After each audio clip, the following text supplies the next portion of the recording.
Bom dia! Sejam bem-vindos à videoconferência da M. Dias Branco referente aos resultados do primeiro trimestre de 2024. Estão presentes os senhores Gustavo Lopes Teodósio, vice-presidente de Investimentos e Controladoria, Fábio Cefali, diretor de Novos Negócios e Relações com Investidores, e Mauro Alarcon, diretor executivo da Tecnologia da Informação. Informamos que este evento será gravado e durante a apresentação da empresa, todos os participantes estarão apenas ouvindo a teleconferência. Em seguida, iniciaremos a sessão de perguntas e respostas, apenas para analistas e investidores. A tradução está disponível clicando no botão Interpretation. Para aqueles ouvindo a videoconferência em inglês, o áudio original em português pode ser silenciado, clicando em Mute Original Audio na parte inferior da plataforma. A transmissão também está sendo realizada simultaneamente no YouTube, no endereço www.youtube.com/rimdias. Gostaríamos de esclarecer também que eventuais declarações que possam ser feitas durante esta teleconferência, relativas às perspectivas de negócios da M. Dias Branco, projeções e metas operacionais e financeiras, constituem-se em crenças e premissas da diretoria da companhia, bem como em informações atualmente disponíveis. Elas envolvem riscos, incertezas e premissas, pois se referem a eventos futuros e, portanto, dependem de circunstâncias que podem ou não ocorrer. Investidores devem compreender que condições econômicas gerais, condições da indústria e outros fatores operacionais podem afetar o desempenho futuro da M. Dias Branco e conduzir a resultados que diferem materialmente daqueles expressos em tais considerações futuras. Agora, gostaríamos de passar a palavra ao Sr. Gustavo, que dará início à apresentação. Por favor, Sr. Gustavo, pode prosseguir. Obrigado. Bom dia a todos. Prazer tê-los aqui de novo no nosso call de resultado. Bom, a companhia gostaria de iniciar o call expressando solidariedade ao povo do Rio Grande do Sul, dizendo que continuará apoiando em várias frentes. O Fábio vai falar um pouco disso lá mais na apresentação, tentando minimizar um pouco os efeitos dessa tragédia, né? A M. Dias tem uma planta no Rio Grande do Sul. Ela fica localizada ali na Serra Gaúcha, em Bento Gonçalves, e felizmente, por ser uma região mais alta, né, a planta não foi afetada. Nós temos 1.100 funcionários, mas obviamente, em função de todo o estado estar passando pelo problema das alagações, acaba tendo algum efeito, basicamente em função de logística, suprimento de matéria-prima, mas nós vamos falar sobre isso um pouco mais na frente. Então fica aqui a nossa solidariedade a todo o povo gaúcho. Gostaríamos de agradecer também ao nosso time pelo esforço, dedicação, entrega que todo mundo se empenhou para realizar um primeiro trimestre do ano de 24. Entrando um pouco mais nos números, EBITDA recorde, a companhia continuou com uma forte geração de caixa.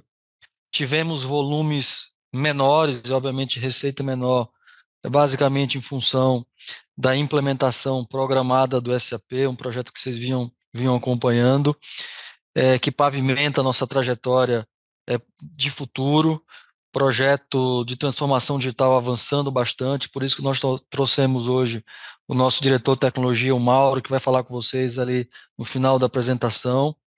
O mercado, notícia boa, o mercado continua forte, com o sell-out andando bem, inclusive melhor do que o ano anterior. A gente vai mostrar isso também na apresentação com o Fábio Cefali. A companhia ganhou market share nas duas categorias. Continuamos com foco em inovação, lançamento de novos produtos de alto valor agregado, SG&A controlado em níveis próximos a 20% da receita líquida, que nós vimos conversando com todos vocês desde 2020. Estamos vendo uma evolução constante das nossas margens, entregando a rentabilidade que a gente vinha falando. 82% da nossa dívida concentrada no longo prazo. Continuamos com AAA de rating Fitch e muita disciplina na execução do nosso plano estratégico, nessa direção de crescimento, mas crescimento com rentabilidade. Eu vou passar para o Fábio Cefali entrar na apresentação um pouco mais detalhada do resultado e na sessão de Q&A eu volto para falar com todos vocês, tá bom? Muito obrigado, bom call a todos.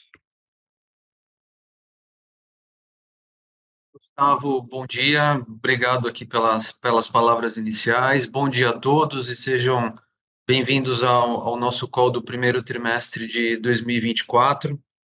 Eu vou iniciar aqui com o detalhe dos resultados. O Gustavo já falou um pouco sobre os principais números, mas o que está na tela, a gente vê aqui do EBIT, da geração de caixa, que as medidas de geração de caixa e lucratividade superaram os resultados do ano passado. Então, EBITDA de 277 milhões de reais nesse trimestre, que é o mais alto da história da empresa para um primeiro trimestre. Foi um crescimento de 60% versus o ano passado. O lucro mais do que dobrou versus também o ano passado, foram 155 milhões de reais, e a nossa geração de caixa operacional superou em mais de 2 vezes o resultado do ano passado. A receita líquida foi de 2,1 bilhões de reais, abaixo do registrado no ano passado, basicamente por dois motivos: uma situação de preço médio menor que a do ano passado, principalmente nas categorias com menor valor agregado, como farinha de trigo e margarinas, acompanhar os preços das commodities que caíram do ano passado até esse ano. E o segundo fator foi a implantação do SAP, que aconteceu no início de janeiro, e aí isso envolveu uma interrupção das operações por alguns dias. E aí é sobre exatamente esse ponto que eu quero iniciar aqui a minha fala. No final da apresentação, a gente vai convidar o Mauro Alarcon, que é o diretor de Tecnologia da Informação, que aí ele vai dar o contexto com um pouco mais de detalhe dessa implantação do SAP, né? Eu acho que a primeira mensagem aqui, antes de entrar nos números, é que foi uma implantação bem sucedida, que aconteceu em menos de 3 meses. Então, em menos de 3 meses, nós implantamos o SAP, isso aconteceu no mês de janeiro, e conseguimos, até o final do trimestre, retomar crescimento, recuperar as margens e ganhar market share no trimestre versus o quarto tri do ano passado. Essa implantação envolveu uma interrupção das operações, aqui do ponto de vista fabril, distribuição, faturamento, no início de janeiro. Foi uma interrupção necessária e programada para qualquer tipo de implantação de sistemas dessa envergadura, e acabou representando uma redução no nosso faturamento em toneladas de cerca de 31 mil toneladas nos primeiros dias de janeiro, né? Isso foi equivalente a 60 milhões de reais em termos de margem de contribuição, que é exatamente o que a gente vê aqui no primeiro quadro, à esquerda do slide. Então, normalmente, no mês de janeiro, nós faturamos 110 mil toneladas, se usarmos aí uma média dos últimos 4, 5 anos. Nesse ano, tivemos um faturamento de 84 mil toneladas, então, essas 31 mil toneladas multiplicadas pelo preço médio de janeiro, que foi de R$ 5,2 por quilo, e uma margem de contribuição também do mês de janeiro de 37%, nos leva a um impacto estimado, em função dessa interrupção, de 60 milhões de reais. Como eu coloquei anteriormente, agora olhando os números, os volumes, ano contra ano, apresentaram uma tendência positiva, de janeiro para fevereiro e fevereiro para março. Então, em janeiro, comparando com o ano passado, houve uma queda dos volumes vendidos de 27%. Em fevereiro, já apresentamos uma recuperação, uma expansão ano contra ano dos volumes de 7%, e terminamos o trimestre crescendo ano contra ano 10% no mês de março, com 175 mil toneladas faturadas em março.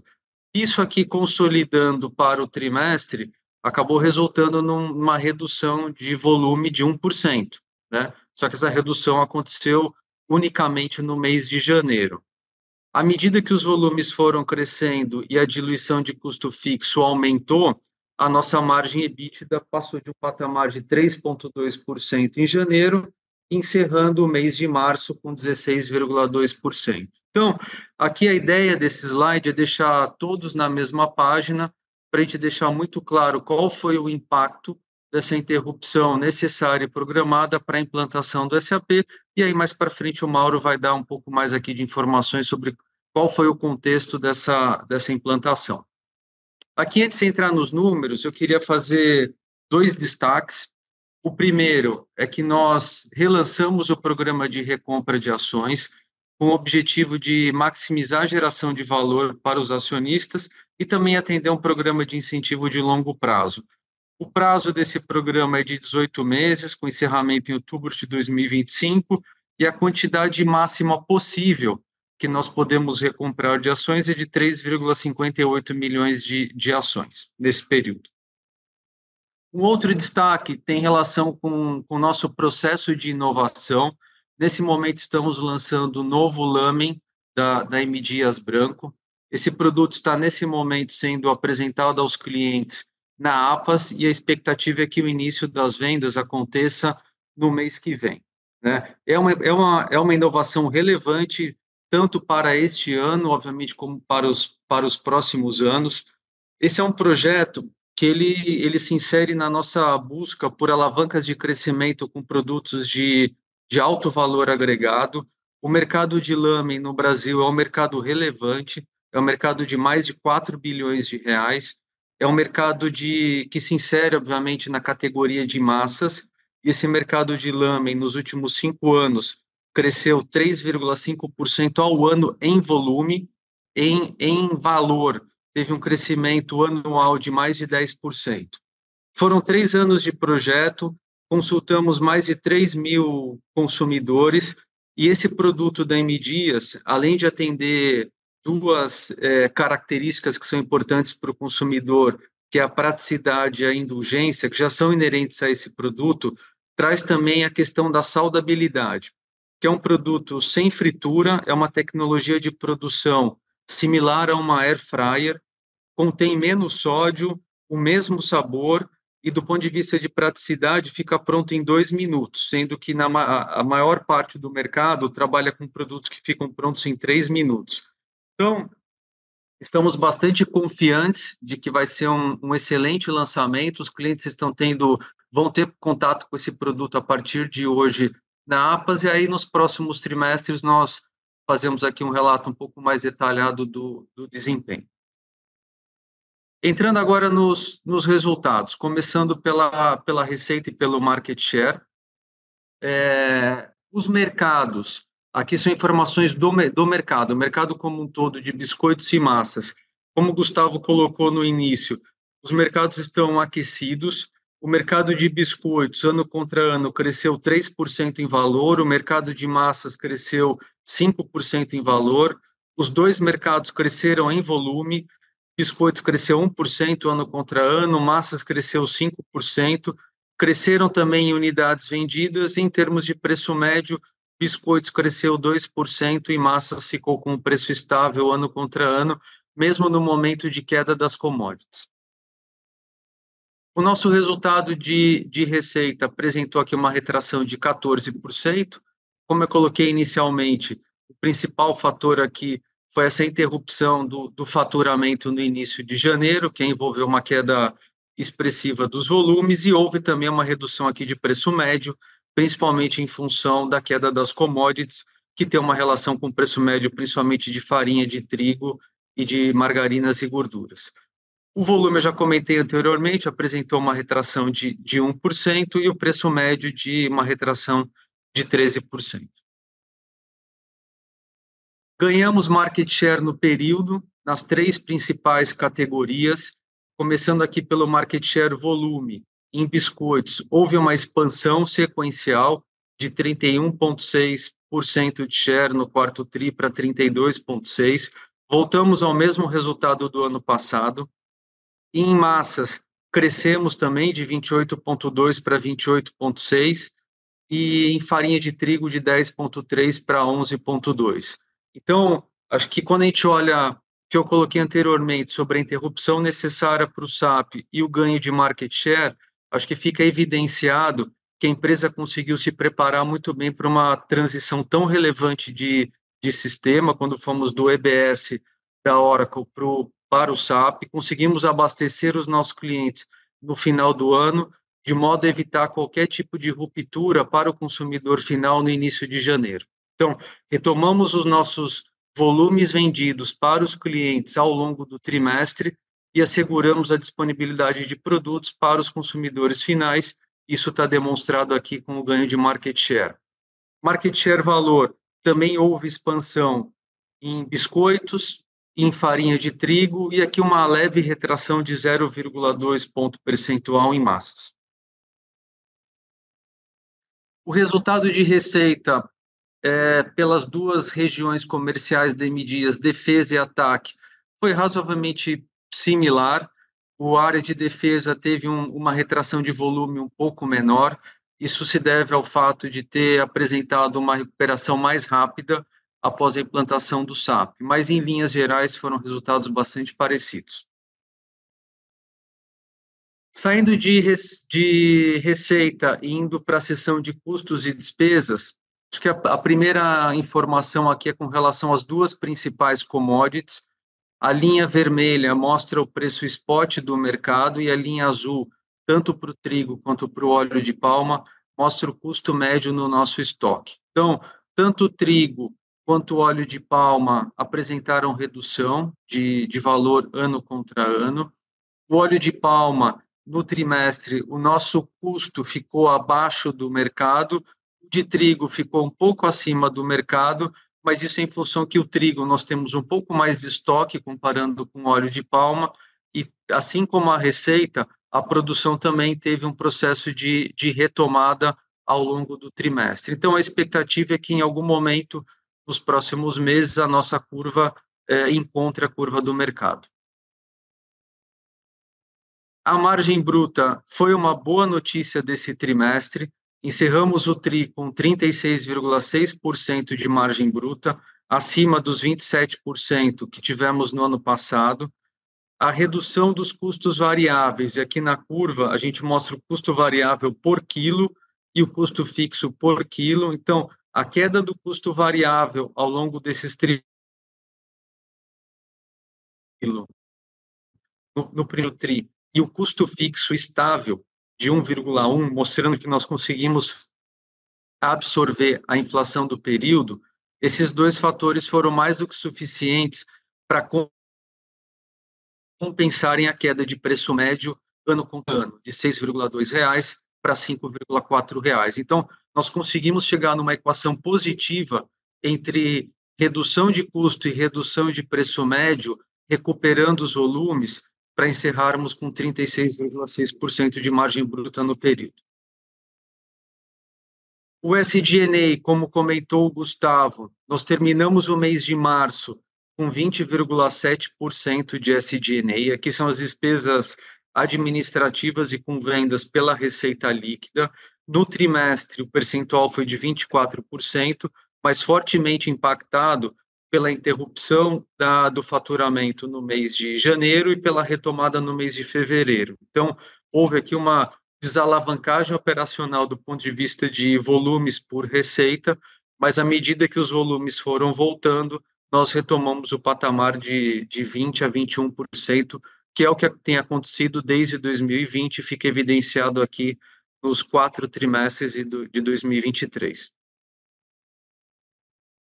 A margem EBITDA do TRI foi de 13%, maior que, obviamente, que os 7% do ano passado. O EBITDA nominal também cresceu.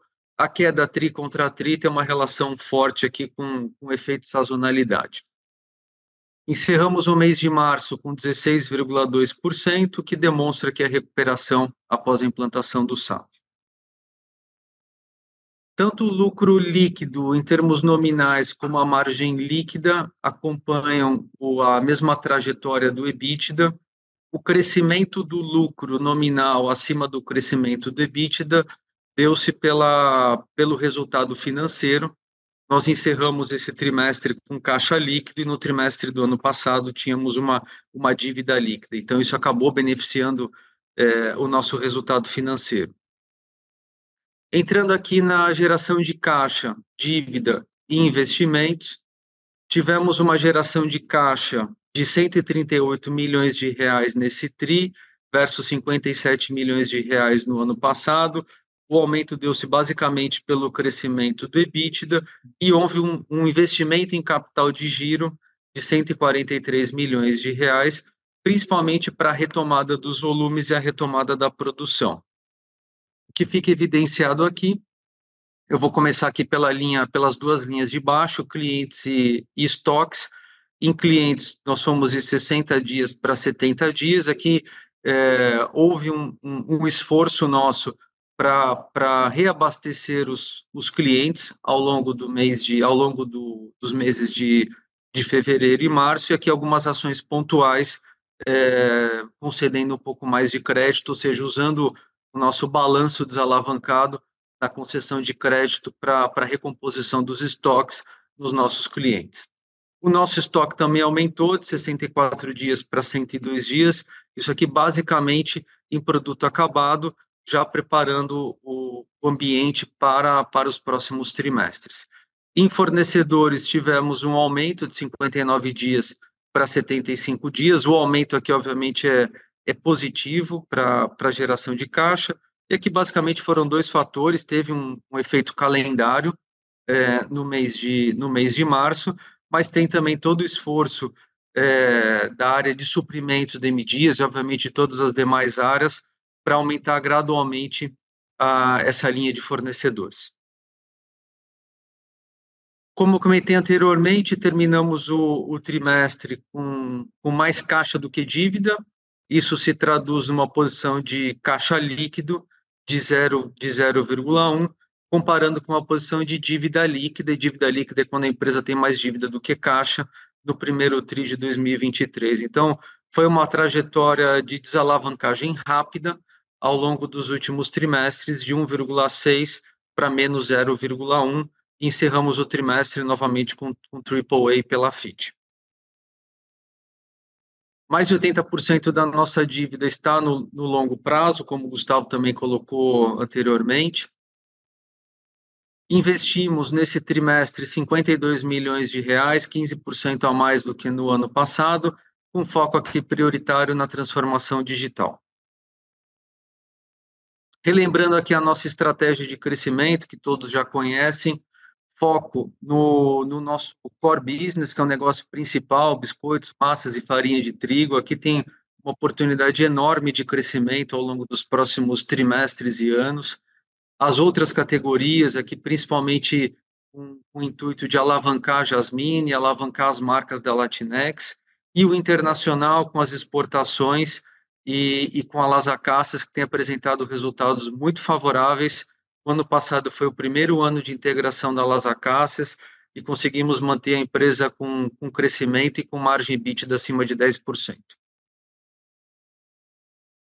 Como eu coloquei na apresentação do trimestre passado, o nosso plano de crescimento para 2024 envolve alavancas e habilitadores, cross-selling, tanto na área de defesa quanto na área de ataque, para alavancar Jasmine, Piraquê, Vitarella no Sudeste, e Fina como a nossa principal marca de farinha de trigo para o consumidor final, a inovação nos biscoitos e agora com o lamen, que eu comentei anteriormente, e as marcas exclusivas no cash and carry, que principalmente no Nordeste, que tem ganhado tração ao longo dos últimos meses, e aqui é uma aposta importante até o final do ano.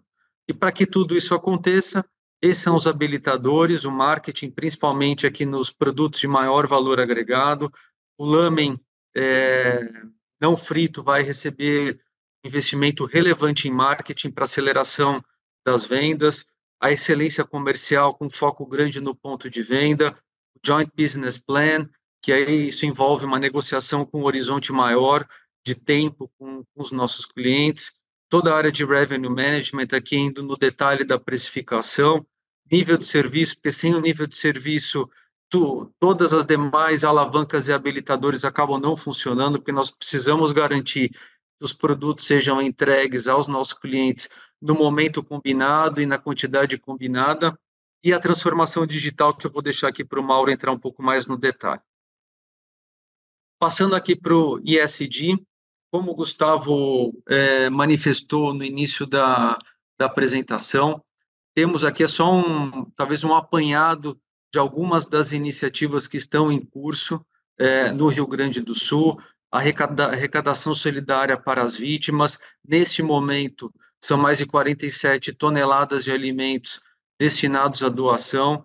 Fizemos o adiantamento da primeira parcela do 13º aos mais de 1.100 colaboradores da unidade de Bento Gonçalves, e todo o apoio financeiro, de alimentos, atendimento psicológico aos nossos colaboradores. Esses são os indicadores de sustentabilidade, de ESG, do trimestre, sempre nos três pilares de ESG, que estão comentados nos detalhes no earnings release. Então, eu passo a palavra agora ao Mauro, que é o nosso diretor de tecnologia da informação, que vai entrar aqui um pouco mais no detalhe, principalmente sobre qual foi o ambiente dessa implantação do SAP. Bom dia a todos, sou Mauro Alarcon, estou como diretor de tecnologia e informação da M. Dias Branco, e conforme comentado pelo Gustavo Teodósio e Fábio Cefali, estou aqui para comentar sobre a nossa agenda digital e o projeto de implementação do nosso novo ERP.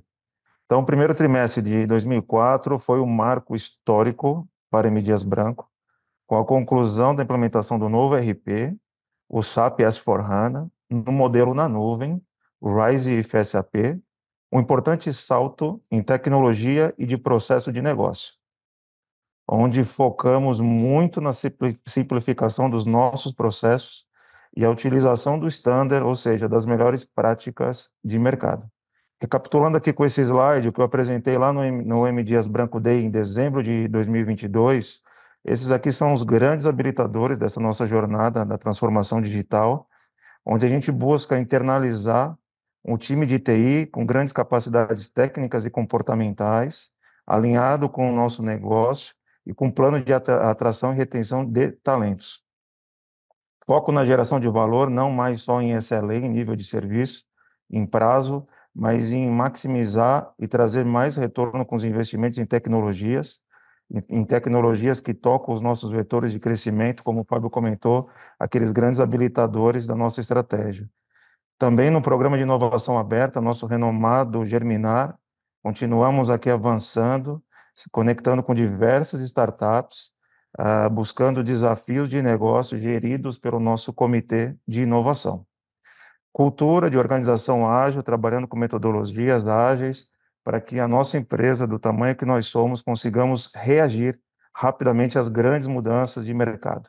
E último ponto, a democratização da tecnologia, onde a gente busca aqui alavancar a nossa agenda de destreza digital, que é onde a gente treina as pessoas não tech, fora da tecnologia, em plataformas low-code e RPA, que é a robotização e o desenvolvimento de painéis analíticos. Falando um pouco do projeto Simplifique, que é a implantação do SAP, então foi a modernização, a troca do nosso RP, o EBS foi implementado em 2007, no momento do nosso IPO, e agora a gente troca para um RP de última geração, na nuvem, escalável, seguro, um único template que é utilizado aqui no Brasil, será utilizado também no Uruguai, em qualquer outra nossa unidade, apoiando a nossa agenda de crescimento orgânico e inorgânico, seja no Brasil ou fora, como eu comentei, e a nuvem está em linha também com a nossa agenda de ESG, que a gente busca sempre otimizar os nossos recursos tecnológicos focados na sustentabilidade. Então, hoje o RP está rodando numa grande nuvem pública, AWS, com uma arquitetura de alta disponibilidade, com 2 data centers na zona de São Paulo e também um disaster recovery em Seattle, nos Estados Unidos, garantindo a continuidade do nosso negócio. O projeto foi muito além do RP, iniciamos lá em 2020, quando a gente chamou da estratégia de desidratar o RP, nós tínhamos o RP 75% customizado, e aí a gente implementou 38 novos sistemas, retirando do RP funcionalidades de processo e acelerando a implementação do novo RP, o SAP, minimizando as customizações e utilizando o máximo possível do standard. Quando a gente olha em números o projeto, no próximo slide, a gente consegue visualizar o tamanho desse projeto, né? A estratégia de implementação, ela foi greenfield, ou seja, a gente começou do zero, integrando o novo RP com 47 novos sistemas que nós utilizamos em nossa operação.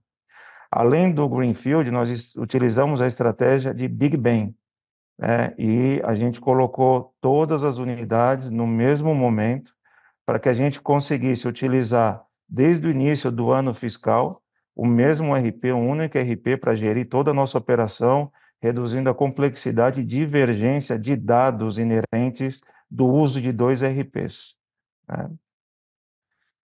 Para a implementação desse RP também, nós tivemos um blackout de 3 dias, do dia 1º de janeiro ao dia 3, onde nós aproveitamos esse período para migrar os dados, integrar os sistemas, fazer os testes, e de 4 a 7 de janeiro pilotamos 3 unidades, e de 8 a 15 teve uma rampa de ativação de todas as unidades.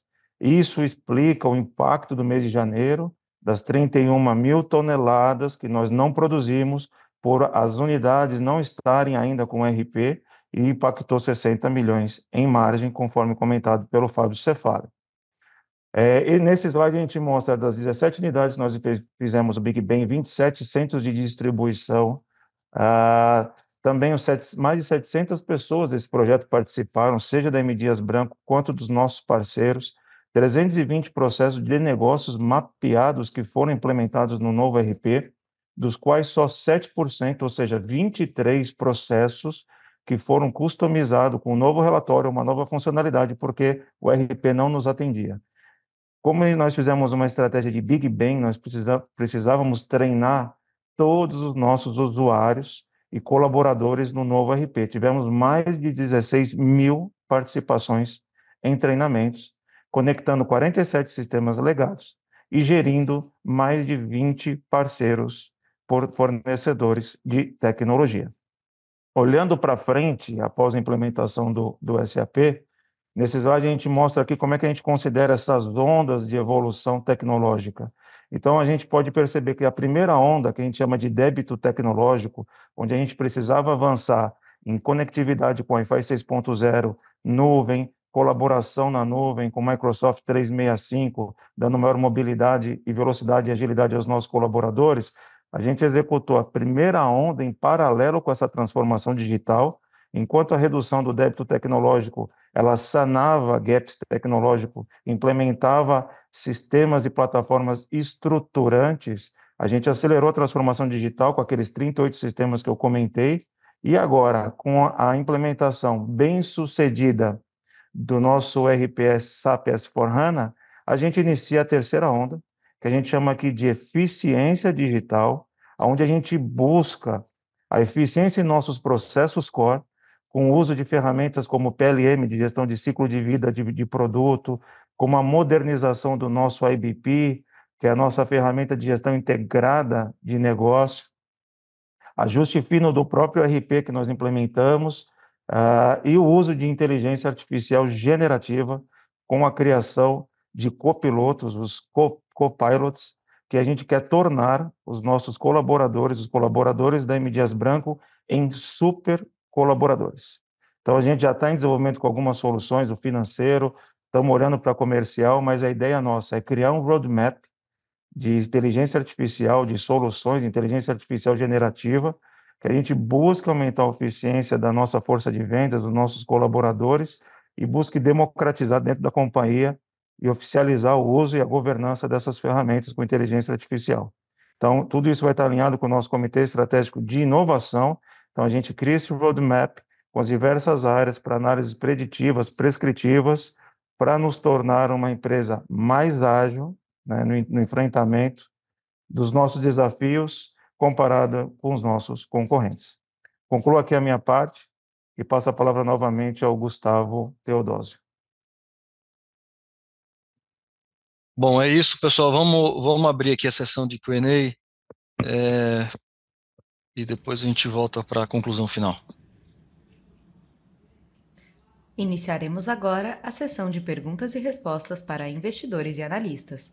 Caso deseje fazer alguma pergunta, por favor, pressione o botão Levantar a mão, Raise Hand. Se a sua pergunta for respondida, você pode sair da fila clicando novamente no botão. Nossa primeira pergunta vem do senhor Tiago Duarte, do BTG Pactual. Por favor, senhor Tiago, pode prosseguir. Seu microfone já está liberado. Olá, bom dia a todos, bom dia Gustavo, bom dia Fábio, prazer falar com vocês como sempre. Eu queria trazer dois pontos, né, para discutir um pouco melhor. Primeiro na discussão de volumes, né, o Fábio na apresentação dele, você lembra, Fábio, que um pouco daquele volume mais forte do quarto trimestre foi uma antecipação, né, dos clientes para fazer frente aí aos ajustes na implementação do SAP. E aí, por outro lado, ao longo do TRI, vocês mostram para a gente, mês a mês, uma aceleração boa do volume. Quando eu olho o volume de março, ele parece um volume muito forte para um mês, né, considerando o histórico recente, o passado recente, o volume mensal médio que a gente olha para a companhia. Então, eu queria, se vocês pudessem qualificar para a gente se esse volume de março ele é também um pouco de reconstrução de estoque pelos clientes, que aconteceu não só em antecipação no quarto TRI, mas também ao longo de fevereiro e março, só para a gente tentar qualificar um pouco melhor esse volume bem forte de março que vocês abrem para a gente. Ainda na discussão dos volumes, né, está muito claro, né, que há por parte da companhia uma preocupação que eu acho que sempre houve, mas talvez um pouco maior nesse momento de recuperação de market share que foi perdido nos períodos recentes. Aí eu queria também, se vocês pudessem qualificar para a gente quão confortável vocês estão com o nível atual, quer dizer, essa procura por recuperação de share, ela está em que patamar da onde vocês gostariam de chegar, né? Tentando imaginar aquilo que vocês consideram ser o market share justo hoje, ou de equilíbrio hoje para a companhia. E aí, por último, se eu puder me estender, vocês puderem falar um pouco do preço médio. Eu lembro que na última teleconferência, acho que foi o Gustavo, dele falar de até ter uma expectativa, ou falar explicitamente de uma expectativa de recuperação de preços médios nesse primeiro trimestre, o que não aconteceu. E aí tem, obviamente, vocês falam no release questões de mix, tem, obviamente, da queda do preço das commodities nas categorias mais comoditizadas, mas se vocês puderem elaborar um pouco para frente, que espaço tem via inovação, via aumento de preço, via mix, para talvez entregar um aumento de preço médio que a gente não viu no primeiro trimestre. Seriam as minhas perguntas. Obrigado. Fábio, eu começo aqui, depois do Fábio complementa. Tiago, obrigado pela tua pergunta. Bom falar contigo aí novamente. Bom, o volume, deixa eu vou dar um passo para trás para depois entrar na tua pergunta de março, né? O que na prática aconteceu? A gente tinha feito um planejamento para ter um estoque relevante de segurança em dezembro, porque como a implementação programada iria fazer com que nossas plantas ficassem ali paradas entre 8 e 10 dias em janeiro, a gente subiu o estoque em dezembro para que pudéssemos atender o mercado em janeiro. O problema é que você vai lembrar que o quarto TRI também veio muito forte. Essa venda muito forte do quarto TRI, ela acabou consumindo mais o nosso estoque de segurança. Então, o que aconteceu em janeiro? Eu não parti com o estoque de segurança desejável, ele estava menor do que a gente imaginava, então eu tive muita ruptura em janeiro. Como eu só rodei ali na segunda quinzena de janeiro com as plantas, o fevereiro também foi afetado por ruptura. Eu não consegui formar o estoque suficiente para atender a demanda dos meus clientes, o sell-in. Isso só aconteceu em março. Então, o que a gente percebeu, né? Por que eu ganhei market share? Porque os clientes estavam abastecidos, né? Por conta das vendas fortes de dezembro, eles conseguiram estar abastecidos para o janeiro e eventualmente para o fevereiro, já com um pouco mais de produção aqui da M Dias. O março, eu diria que voltou à regularidade, já com os estoques em níveis aceitáveis e a ruptura diminuindo. Se a gente olha para frente, pega inclusive dados de mercado, é a notícia boa, né? A gente teve um problema não, uma questão pontual. A gente tinha implantado lá, o Mauro falou, 2007, o Oracle, estava na hora de fazer uma migração, dado o tamanho que a companhia se tornou, né? Companhia bem maior, mais sofisticada, com mais operações nos estados, e com as últimas aquisições, a gente sentia uma demanda por ter uma infraestrutura de dados melhor, né? Fazia parte da nossa agenda de transformação. Isso foi se normalizar em março. Quando a gente olha para o mercado, Tiago, a gente não vê o março como um outlier. Estamos já aqui no comecinho de maio, o sellout continua forte. O primeiro tri só não foi melhor, dado essa nossa falta de estoque, decorrência da implementação do SAP e, consequentemente, nível alto de ruptura. Mas o mercado está indo bem, tem crescido, o Fábio mostrou dados da Nielsen, e a gente continua vendo esse crescimento, o que teoricamente é um problema bom, mais fácil de resolver, porque ele está dentro de casa, né? E o processo de implementação passou. Então agora é capturar esse volume forte, diminuindo essas rupturas, recompondo o estoque e se preparando para o segundo trimestre, é o que a gente tem visto. Então, o volume continua indo bem. Market share, a gente costumava dizer que abaixo de um terço do mercado é algo que a gente não gosta muito. Qualquer coisa acima de um terço é sempre um balanço entre market share e rentabilidade, né, Tiago? Mas qualquer coisa abaixo de um terço do mercado era algo que preocupava.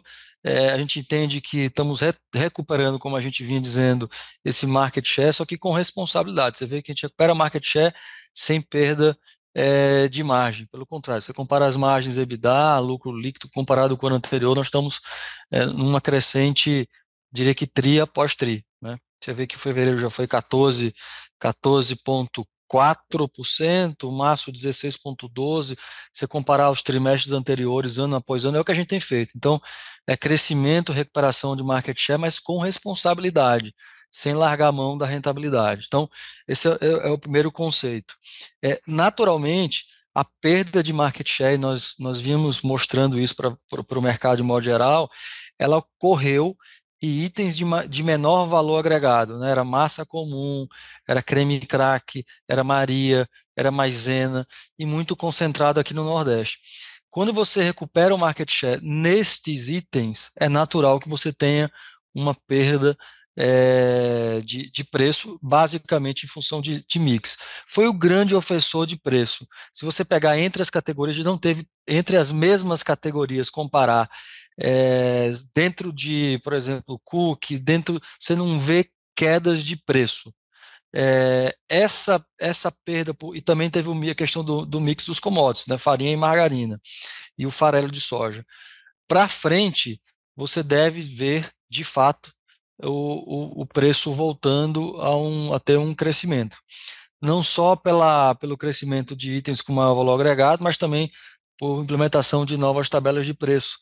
Teve uma nova tabela de preço implementada agora no começo de março, que deve entrar a partir de maio e junho. Até agora, nenhum pushback do varejo, então é o que a gente deve esperar, nenhum crescimento relevante, como a gente viu nos anos anteriores por conta de pandemia e guerra, mas sim, você deverá ver um aumento de preço. Acho que é isso, né, Fábio? Você quer qualificar um pouco mais a questão do mix?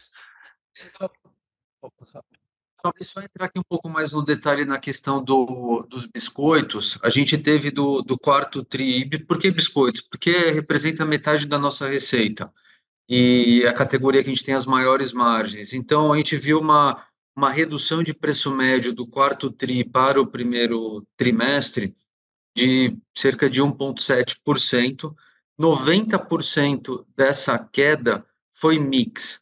Então, praticamente não houve redução de preço, né? E mix na linha do que o Gustavo comentou, a gente voltou a crescer de forma mais acelerada em subcategorias de biscoitos que nós perdemos share ao longo dos últimos anos, como cracker, Maria Maizena, que são produtos volumétricos e que, quando crescem, melhoram a diluição do nosso custo fixo. Isso acaba sendo também positivo para a evolução das margens. Não, muito bom, muito claro. Obrigado, pessoal. Obrigado, Nossa Thiago. próxima pergunta. Nossa próxima pergunta vem do senhor Guilherme Palhares, do Santander.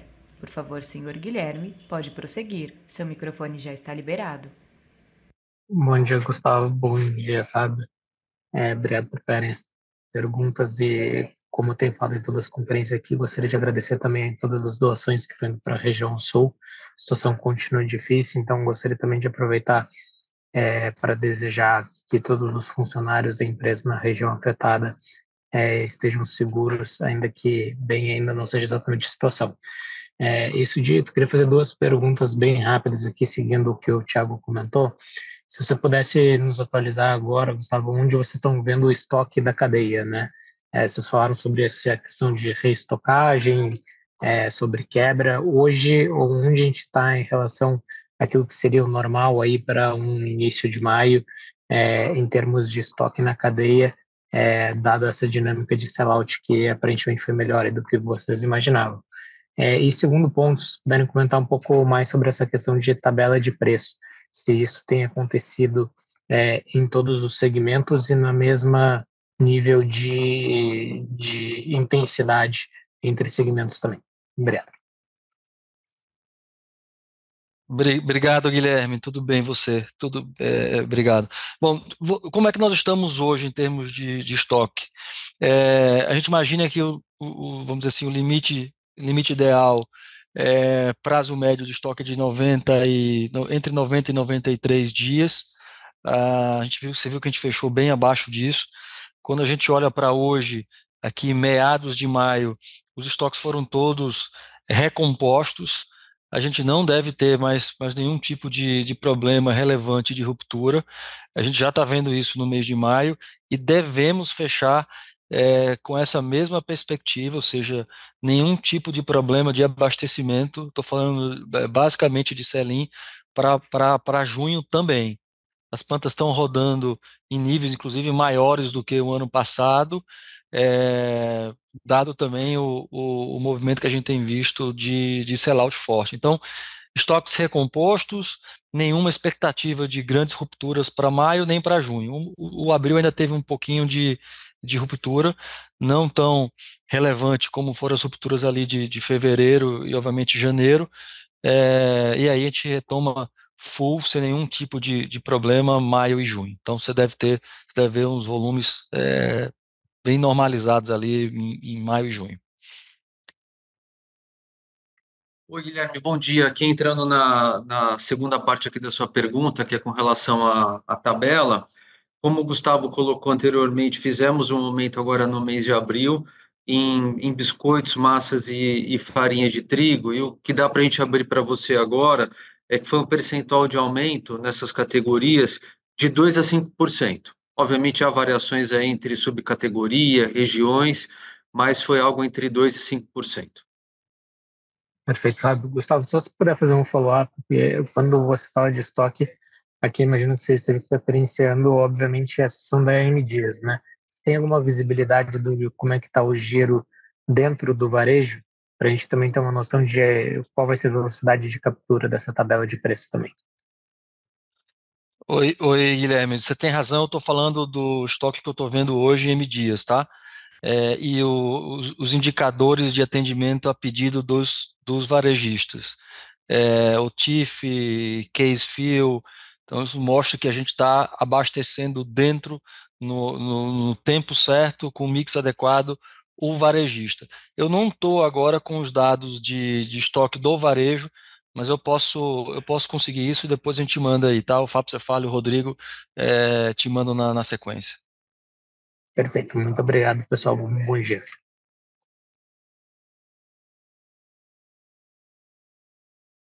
Nossa próxima pergunta vem do senhor Pedro Fonseca, da XP. Por favor, senhor Pedro, pode prosseguir. Oi, bom dia. Bom dia, Gustavo, Mauro, Fábio, obrigado por puxar a minha pergunta. A minha primeira pergunta é sobre canal, até talvez seja até mais direcionada para o Mauro. Vocês explicaram ali, né, que a recuperação do cash and carry decorrente da mudança do sistema de ERP foi mais rápida. Eu queria entender se teve algum motivo específico, né, é um pouco mais operacional. E isso representou um crescimento bem grande da representatividade do cash and carry, mas também era um canal que já vinha crescendo bastante, né? Ou seja, a minha pergunta é, a tendência é a gente deveria esperar essa representatividade caindo agora nos próximos trimestres, ou mantendo, né, essa representatividade, enfim, entender o que a gente pode esperar em termos de share do cash and carry. E ainda sobre o cash and carry, seria interessante se vocês pudessem share com a gente um pouco de como está a performance das marcas exclusivas, né?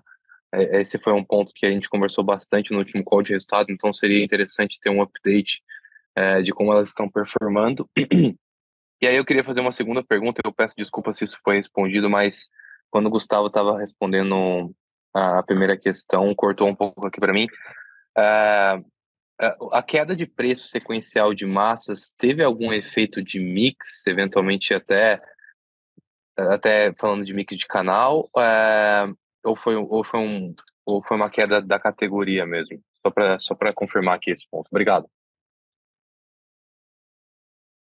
Oi, Pedro, bom dia. Quem está falando é o Fábio, tudo bom? Eu vou começar respondendo aqui, aí na sequência, se necessário, o Gustavo e o Mauro complementam. Primeira questão do cash and carry, o cash and carry representou 30% das vendas nesse trimestre, foi acima do quarto tri do ano passado também.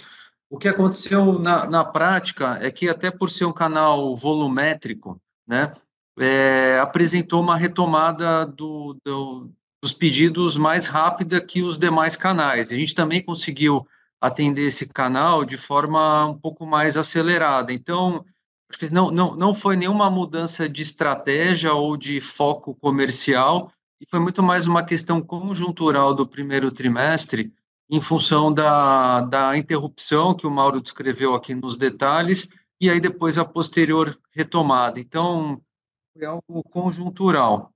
A questão... Deixa eu só acrescentar, aqui, Pedro, tem a ver com como os volumes são maiores e a distribuição, ela, teoricamente, é mais simples, porque são grandes cargas fechadas. Eles foram, assim, foi a categoria que a gente acabou mandando as primeiras cargas, dado o volume que eles movimentam. Então, foi muito mais a questão de priorização, dado o processo simplificado de entrega, do que, eventualmente, um problema ou uma definição de sistema, de implementação do sistema. Nada a ver com isso, tem a ver com a distribuição mais simples, dado o volume e as cargas saírem fechadas. Então, o processo se torna mais fácil, tá? É só isso. Desculpa, Fábio. A questão das marcas exclusivas, hoje são 3 marcas para 3 grandes clientes do canal Cash and Carry. Nós iniciamos no ano passado na categoria de massas, no primeiro tri tivemos massas e biscoitos, então é algo que está acontecendo basicamente bem em linha com o nosso plano e ganhando tração mês a mês. Acho que assim, são produtos com preço médio menor, não concorrem com as demais marcas da M. Dias, e esse modelo está bem acordado com os nossos clientes. Então, assim, obviamente nós monitoramos o nível de canibalização, mas isso não é um tema, não é um problema hoje. Então, são marcas que têm adicionado volume à nossa receita, né? Mas a expectativa é que essas 3 marcas elas vão ganhando tração ao longo dos próximos meses. Com relação ao preço de massas, teve um impacto de mix bem menor do que o de biscoitos. Houve, sim, algum ajuste de preço para dar um pouco mais de competitividade a alguns itens dessa categoria.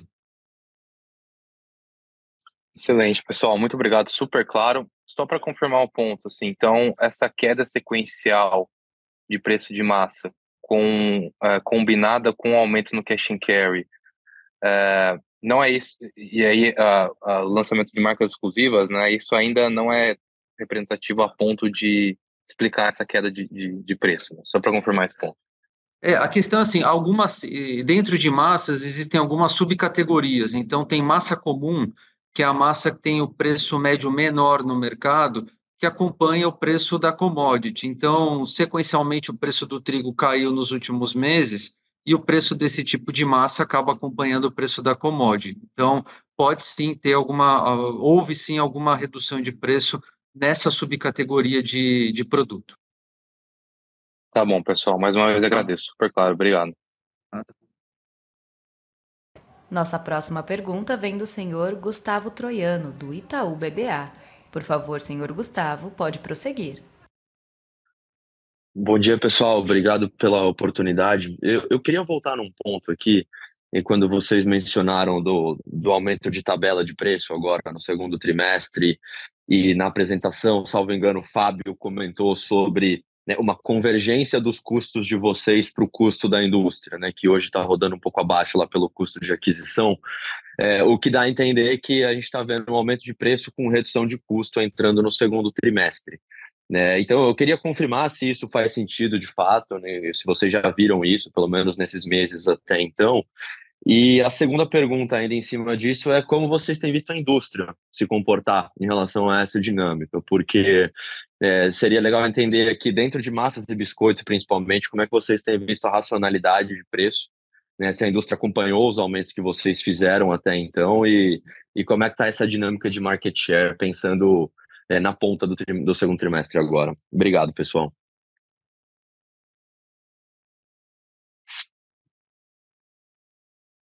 Oi, Gustavo, bom dia. Aqui quem está falando é o Fábio. Então, assim, acho que a sua colocação sobre a relação preço-custo tá correta, né? Obviamente, como a gente vê nas curvas, são movimentos muito graduais, principalmente no custo, né? Então, assim, existe a expectativa de que aconteça o que você colocou, sim, mas é algo que vai ser bem gradual, né? Com relação à dinâmica de preços no mercado, o que nós temos visto é uma dinâmica racional, né? Vou até usar alguns dados públicos. Aqui, quando a gente olha IPCA de biscoitos, o preço está praticamente estável, né? Ao longo, assim, no acumulado desse ano, caindo menos de 1%. Massas, a mesma coisa. Farinha de trigo cai cerca de 5% porque acaba acompanhando a commodity. Mas quando a gente olha o curtíssimo prazo, a dinâmica de março e abril já aponta aí para um cenário que pode ter alguma alta no preço das commodities, obviamente está estável, mas existe a possibilidade de alguma alta nos preços das commodities, que abre espaço para a mudança de tabela que a gente comentou anteriormente. Obrigado, Fábio. Tá claro. Nossa próxima pergunta vem da senhora Isabela Simonato, do Bank of America. Por favor, senhora Isabela, pode prosseguir. Seu microfone já está liberado. Obrigada. Bom dia, Gustavo. Bom dia, Fábio. Eu queria voltar um pouco nessa discussão do market share e do preço, aí, principalmente do preço de massas, né? Gustavo, se eu entendi bem, você fala de um nível confortável de share de 1/3, né? Entendo que nas duas categorias.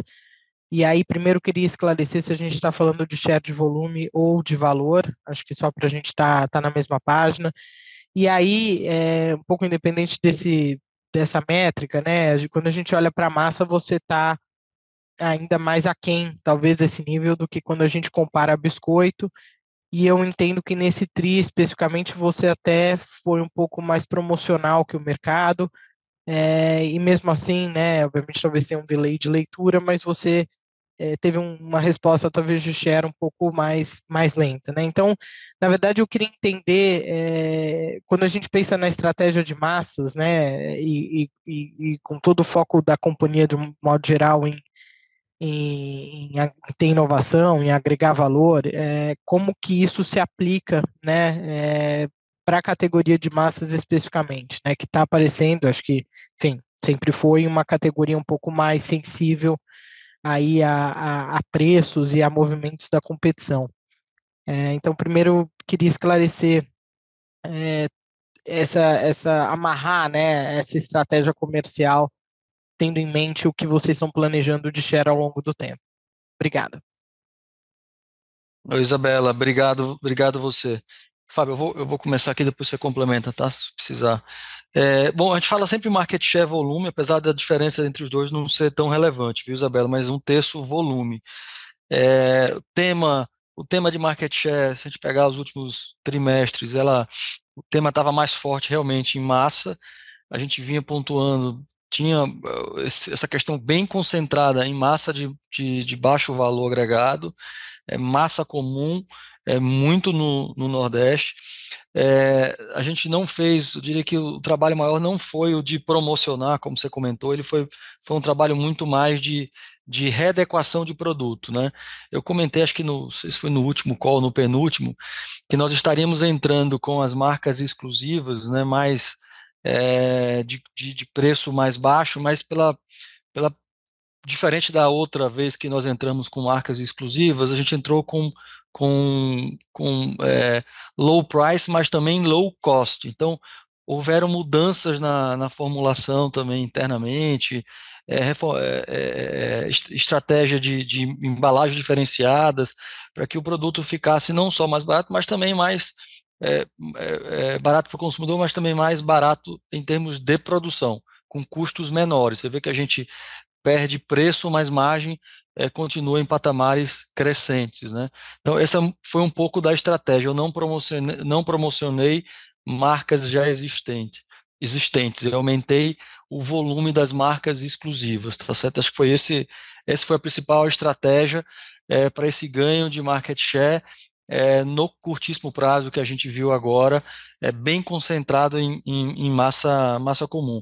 A estratégia da companhia, apesar do desconforto, quando o market share está abaixo de um terço, né, um pouco do pedido de vocês para a gente dar algum tipo de cor, o programa da companhia é um programa, olhando para frente, de crescimento, né? Você tem aquelas três dimensões, né? Crescer mais e melhor no Brasil, entrada em novas categorias e internacionalização, mas o primeiro pilar, ele fala de crescimento, inclusive no Brasil, e aí muito impulsionado pela oportunidade que a companhia enxerga ali no Sudeste. Então, tem ainda uma trajetória grande que passa por marketing. A gente tem aumentado o investimento em marketing, passa também por um melhor nível de serviço no Sul e Sudeste. Nós não temos o mesmo nível de serviço que nós temos no Norte e Nordeste ainda. Passa por execução no ponto de venda, maior barganha com alguns regionais no Sul e Sudeste. Quer dizer, tem um programa bastante robusto que a gente desdobrou ali no plano estratégico em relação ao primeiro pilar. Estamos com a ajuda de algumas consultorias para a execução, foco agora é a execução. Então, o que a gente fez recentemente em massa comum foi vamos dizer assim, um plano tático de recuperação de market share, mas olhando para o longo prazo, estamos falando de crescimento, mas mais uma vez, crescimento com rentabilidade. Então, sem nenhuma loucura, o jeito mais, vamos dizer assim, conservador da M Dias, crescendo, dando um passo de cada vez para que a gente não tenha que voltar atrás, tá? Mas essa é a nossa trajetória, a nossa direção. Acho que isso. Obrigada pela explicação, Gustavo, mas até pela pergunta do Pedro, né, e em linha com essa discussão de marca exclusiva, vocês têm hoje como quantificar um pouco o que isso é dentro da categoria de massas e talvez nortear um pouco para a margem média, né, se versus o restante do portfólio de massas, não o número em si, mas talvez um pouco do delta, né, versus o que seria a média aí da categoria inteira, para a gente, acho que tem se tornado, né, uma categoria mais relevante, como você falou, talvez um driver aí de estratégia e do que pode contribuir para o resultado final. Acho que seria interessante a gente ter um pouco mais de de cor do que isso tá virando. Isabela, ainda é muito pequeno esse volume. A gente está falando de um price entre 10% e 20% menor do que, vamos dizer assim, a massa comum tradicional com as marcas exclusivas, mas também tem, como eu mencionei, né, tem um custo menor, mas ainda está bem concentrado, porque a gente só está fazendo isso para alguns cash and carries, muito ainda concentrado no Nordeste. Acho que começamos com 3 ou 4, são 4 agora, são 3. Então ainda é um volume pequeno, porque a gente teve uma preocupação durante a negociação com esses players de garantir que os volumes das marcas que já estavam, das marcas existentes, né, que já estavam no mercado, não fossem diminuídos. Então, o acordo foi, olha, não vamos entregar essas marcas exclusivas para que vocês consigam atrair fluxo para as lojas, praticar o preço mais baixo, atrair consumidor, mas com a garantia de que vocês vão manter o volume histórico de compras das outras marcas. Então, a gente está fazendo isso com muita cautela, responsabilidade, por isso você não vai ver um volume crescendo de forma assustadora, né? Vai ter um crescimento consistente, mas devagar. Então ainda não é muito relevante. Tá ótimo, super obrigada. Nossa próxima pergunta vem do senhor Lucas Ferreira, do JP Morgan. Por favor, senhor Lucas, pode prosseguir. Oi, pessoal. Bom dia. Tenho 2 follow-ups. O primeiro sobre preços, que já se falou bastante aí dos aumentos. A minha pergunta é só se parte desse preço, esse aumento de preço, ele na verdade não vem só para compensar um aumento de pauta de ICMS em eventuais estados aí que têm aumentado pauta recentemente. E se sim, vocês têm uma estimativa média de quanto desse aumento de 2 a 5% que vocês anunciaram, na verdade, ele só é um repasse, né, desse aumento de pauta. E a segunda pergunta é, assim, se você olhar a empresa um ano atrás, acho que a discussão principal do portfólio era como tornar o portfólio mais premium, né, um premiumization no portfólio, então crescimento de Piraquê, inovação, Jasmine, Latinx, então assim, acho que era a principal discussão do portfólio é como que ele estava se tornando mais premium, real por quilo maior. E a discussão que a gente está tendo agora é um pouco ao contrário, né? Então são marcas novas que vocês estão lançando aí no Cash and Carry. A minha dúvida é o seguinte, né? Quando você olha a estratégia da empresa, eu sei que você talvez está jogando nas 2 pontas, mas continua sendo em geral uma estratégia de premiumization. E dessas marcas novas que vocês estão lançando, que imagino que seja boa parte do crescimento do volume dos últimos trimestres, se a margem bruta ainda é accretive, assim, né? Olhando a margem média, eu imagino que sim, porque mesmo com esse crescimento de volume e a questão aí de janeiro do SAP, a sua margem bruta cresceu. Então, essa é a minha pergunta, assim, se esse movimento ele vai diluir um pouco sua margem bruta ou não, e do ponto de vista de estratégia, quanto de peso, enfim, continua a premiumization aí, que a gente, né, vem acompanhando. Um abraço. Oi, Lucas, obrigado pela pergunta. Na verdade, a estratégia continua mesmo, a agregação de valor, mas é aquilo que a gente comenta sempre, né? Não adianta priorizar só rentabilidade, não adianta priorizar só market share. Na verdade, você tem que tocar a companhia olhando para as duas coisas, né? Não tem fórmula mágica em gestão.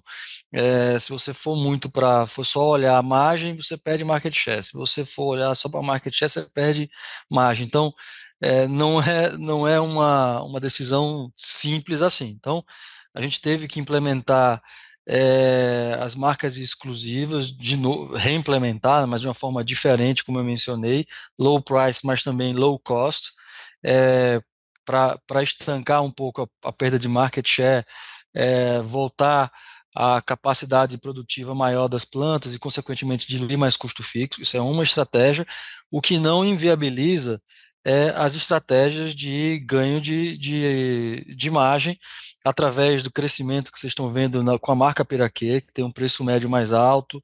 Todos os nossos últimos lançamentos, sem exceção, foram lançamentos com margens maiores do que a média de M Dias. Aqui é um exemplo recente do primeiro.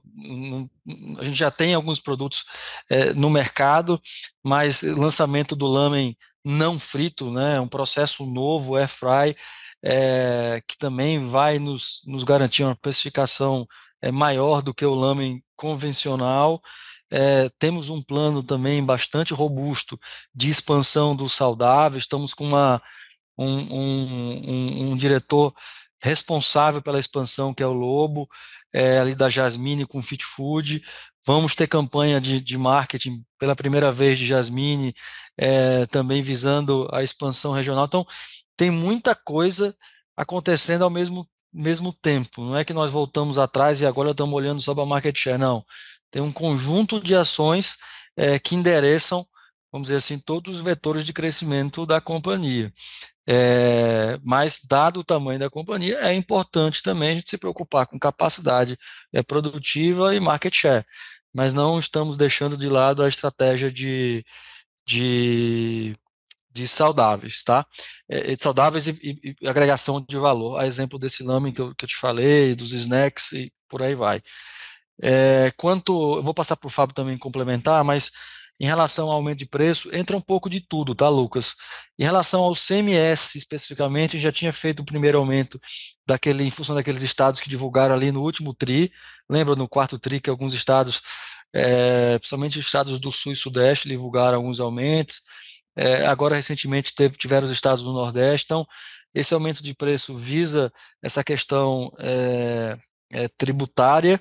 Teve a aprovação da legislação, a questão dos benefícios fiscais, que apesar da M Dias, por conta da Sudene, não ter um efeito relevante, mas teve efeito. Então, é um pouco disso também, mais o aumento de outras commodities. É um pouco do mix de aumento de custo e despesa.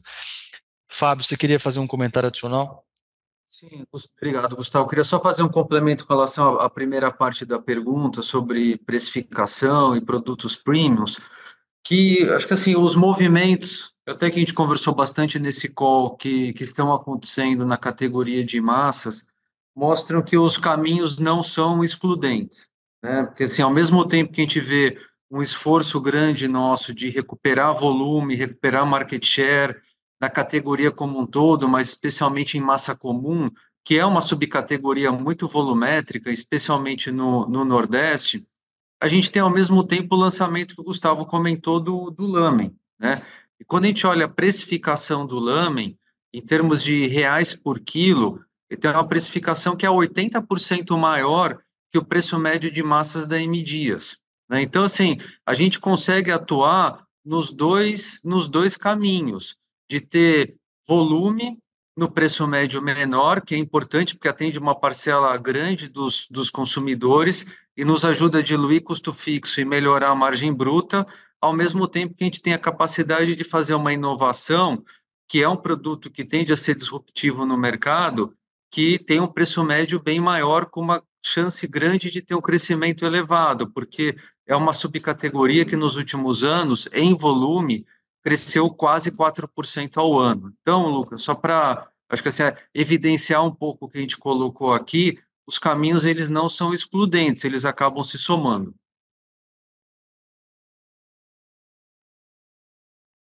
Perfeito. Obrigado, pessoal.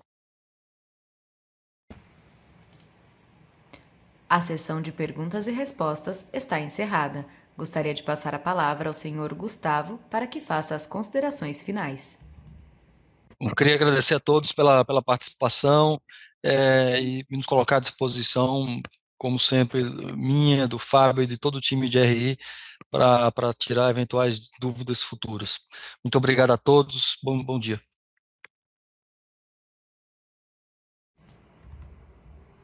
A videoconferência da M. Dias Branco está encerrada. Agradecemos a participação de todos e tenham um bom dia.